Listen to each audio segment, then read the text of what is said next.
à fait. C'est un écran de fumée, je dirais justement que j'ai fait cette conférence de presse ce matin parce qu'on a l'impression à Sainte-Marie, on a l'impression qu'on voudrait nous faire croire que tout se passe bien, que Nirlo est le redresseur de la situation. Mais c'est faux, c'est totalement faux.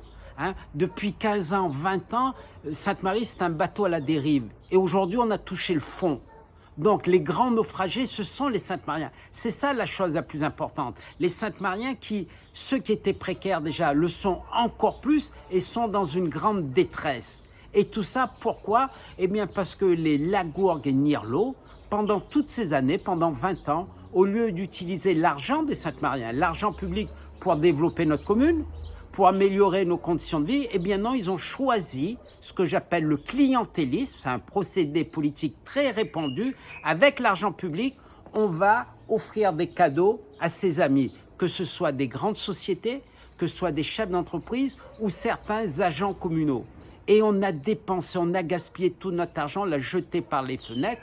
Et dans le rapport de la Chambre, eh bien, ils décrivent une accumulation qu'on n'a jamais atteinte. Accumulation de mesures illégales et inégalitaires. J'ai dit, c'est Jean-Louis Lagourgue qui a conçu ce système, j'appelle ça le système Lagourgue, mais Nirlo est aujourd'hui son digne successeur. Donc lui, il n'avait pas de scrupules, il n'avait qu'un but, c'est élargir sa base électorale. Et sa base électorale était d'abord constituée de certains agents communaux qui, pour un avantage, aller voter pour lui, aller faire voter pour lui, leur famille, etc. Voilà. Sauf que ça, c'est une véritable gangrène dans notre commune, pas que dans notre commune, je le sais bien, mais nous, on a atteint des sommets qui sont des sommets tout à fait inacceptables et qui nous plongent, enfin, c'est pas sans jeu de mots, qui nous plongent dans cette situation de détresse, de grande détresse. Et je pèse mes mots. Pourquoi? Parce que l'État, qui est représenté par le préfet dans tous les territoires, son rôle, c'est de contrôler la gestion des collectivités. Et je dis qu'il y a une faillite.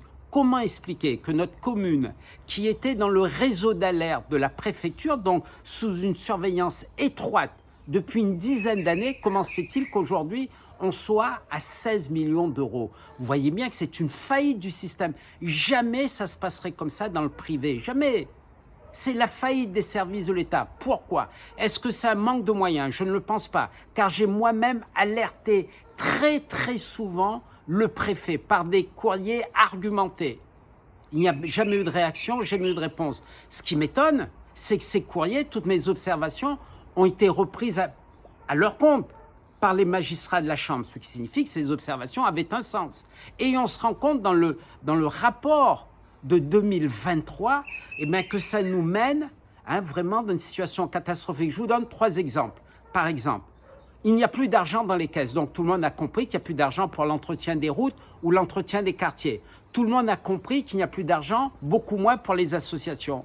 Mais est-ce que vous savez qu'on est obligé d'arrêter l'opération de RHI, résorption de l'habitat insalubre de MOCA, ce qui signifie que toutes les familles qui étaient en attente d'un logement décent, parce qu'aujourd'hui elles vivent dans des conditions totalement insalubres, ces familles n'auront pas droit à ce logement décent. Voilà une conséquence directe de ce fiasco. Les familles qui habitent le Verger, là aussi c'est un quartier qui devait être rénové, de la faute de la défaillance de la commune et de la Cédrée, par le fiasco qu'il y a eu. Aujourd'hui, la commune pourrait devoir 4 millions d'euros à la Cédrée. Donc, on va remettre à demain la rénovation de ce quartier. Est-ce que vous pensez que c'est acceptable? Et est-ce que vous pensez que le préfet qui a été alerté sur ces situations, qui n'a rien fait, n'a pas de responsabilité? Mais bien sûr que si, c'est son rôle. La bonne gestion des territoires, c'est le rôle du préfet. Le contrôle, veiller au respect de la loi, c'est le rôle du préfet. Et je trouve que les services de l'État ont été défaillants. Bien sûr qu'il s'agit bien de la responsabilité de l'État qui a été défaillant. Je parle, moi, d'un État marketing, d'un État velléitaire qui annonce des ambitions, mais qui n'est pas dans l'action.